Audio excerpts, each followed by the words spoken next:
ஆதியாகமம் அதிகாரம் 38.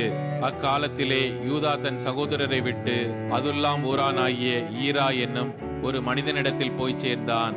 அங்கே யூதா சூவா என்னும் பேருள்ள ஒரு கானானியனுடைய குமாரத்தியை கண்டு அவளை விவாகம் பண்ணி அவளோட சேர்ந்தான். அவள் கர்ப்பவதியாகி ஒரு குமாரனை பெற்றாள். அவனுக்கு ஏர் என்று பெயரிட்டான். அவள் மறுபடியும் கர்ப்பவதியாகி ஒரு குமாரனை பெற்று அவனுக்கு ஓனான் என்று பெயரிட்டாள். அவள் மறுபடியும் கர்ப்பவதியாகி ஒரு குமாரனை பெற்று அவனுக்கு சேலா என்று பெயரிட்டாள். அவள் இவனை பெறுகிற போது அவன் கெசிபிலே இருந்தான்.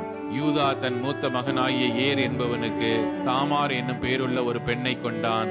யூதாவின் மூத்த மகனாகிய ஏர் என்பவன் கர்த்தரின் பார்வைக்கு பொல்லாதவனாய் இருந்ததினால் கர்த்தர் அவனை அழித்து போட்டார். அப்பொழுது யூதா ஓனானை நோக்கி, நீ உன் தமையன் மனைவியை சேர்ந்து அவளை மைத்துன சுதந்திரமாய் படைத்து உன் தமையனுக்கு சந்ததியை உண்டாக்கு என்றான். அந்த சந்ததி தன் சந்ததியாய் இராதென்று ஓனான் அறிந்தபடியினாலே அவன் தன் தமையனுடைய மனைவியை சேரும்போது தன் தமையனுக்கு சந்ததி உண்டாகாதபடிக்கு தன் வித்தை தரையிலே விழவிட்டு கெடுத்தான். அவன் செய்தது கர்த்தரின் பார்வைக்கு பொல்லாததாய் இருந்ததினால் அவனையும் அவர் அழித்து போட்டார். அப்பொழுது யூதா தன் குமாரனாகிய சேலாவும் அவன் சகோதரர் செத்தது போல சாவான் என்று அஞ்சி தன் மருமகளாகிய தாமாரை நோக்கி, என் குமாரனாகிய சேலா பெரியவனாக மட்டும் நீ உன் தகப்பன் வீட்டிலே கைம்பெண்ணாய் தங்கியிரு என்று சொன்னான். அந்தபடியே தாமார் போய் தன் தகப்பன் வீட்டிலே தங்கியிருந்தால். அநேக நாள் சென்றபின் சூவாவின் குமாரத்தியாகிய யூதாவின் மனைவி மரித்தாள். யூதாவினுடைய துக்கம் ஆறின பின் அவன் அதுல்லாம் ஊரானாகிய தன் சிநேகிதன் ஈராவுடனே திம்னாவிலே தன் ஆடுகளை மயிர் கத்தரிக்கிற இடத்திற்கு போனான். அப்பொழுது உன் மாமனார் தம்முடைய ஆடுகளை மயிர் கத்திரிக்க திம்னாவுக்கு போகிறார் என்று தாமாருக்கு அறிவிக்கப்பட்டது.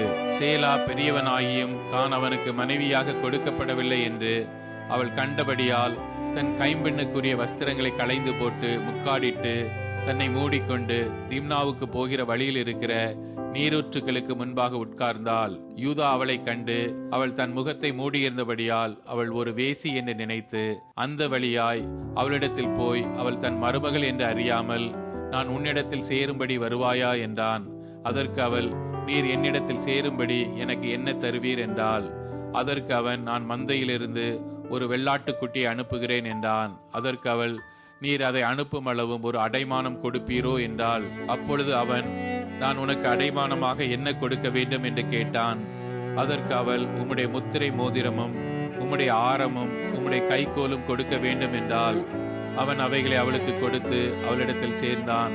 அவள் அவனாலே கர்ப்பவதியாகி எழுந்து போய் தன் முக்காட்டை களைந்து தன் கைம்பெண்ணுக்குரிய வஸ்திரங்களை உடுத்தி கொண்டாள். யூதா அந்த ஸ்திரீனிடத்தில் இருந்த அடைமானத்தை வாங்கி கொண்டு வரும்படி அதுல்லாம் ஊரானாகிய தன் சிநேகிதன் கையிலே ஒரு வெள்ளாட்டுக்குட்டியை கொடுத்து அனுப்பினான். அவன் அவளை காணாமல் அவ்விடத்து மனிதரை நோக்கி, வழியண்டை நீரூற்றுகள் அருகே இருந்த தாசி எங்கே என்று கேட்டான். அதற்கு அவர்கள், இங்கே தாசி இல்லை என்றார்கள். அவன் யூதாவினிடத்தில் திரும்பி வந்து, அவளை காணோம், அங்கே தாசி இல்லை என்று அவ்விடத்து மனிதரும் சொல்லுகிறார்கள் என்றான்.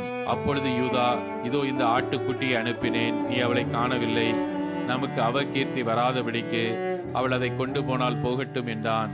ஏறக்குறைய 3 மாதம் சென்ற பின்பு உன் மருமகளாகிய தாமார் வேசித்தனம் பண்ணினாள். அந்த வேசித்தனத்தினால் கர்ப்பவதியும் ஆனாள் என்று யூதாவுக்கு அறிவிக்கப்பட்டது. அப்பொழுது யூதா, அவளை வெளியே கொண்டு வாருங்கள், அவள் சுட்டெரிக்கப்பட வேண்டும் என்றான். அவள் வெளியே கொண்டு வரப்பட்ட போது அவள் தன் மாமனிடத்திற்கு அந்த அடைமானத்தை அனுப்பி, இந்த பொருட்களை உடையவன் எவனோ அவனாலே நான் கர்ப்பவதியானேன். இந்த முத்திரை மோதிரமும் இந்த ஆரமும் இந்த கோலும் யாருடையவைகள் பாரும் என்று சொல்லி அனுப்பினாள். யூதா அவைகளை பார்த்தறிந்து, என்னிலும் அவள் நீதியுள்ளவள், அவளை என் குமாரனாகிய சேலாவுக்கு கொடாமற் போனேனே என்றான். அப்புறம் அவன் அவளை சேரவில்லை. அவளுக்கு பிரசவ காலம் வந்தபோது அவள் கற்பத்தில் 2 பிள்ளைகள் இருந்தன. அவள் பெறுகிற போது ஒரு பிள்ளை கையை நீட்டினது. அப்பொழுது மருத்துவச்சி அதன் கையை பிடித்து அதில் சிவப்பு நூலை கட்டி, இது முதலாவது வெளிப்பட்டது என்றால். அது தன் கையை திரும்ப உள்ளே வாங்கி கொண்ட போது அதன் சகோதரன் வெளிப்பட்டான்.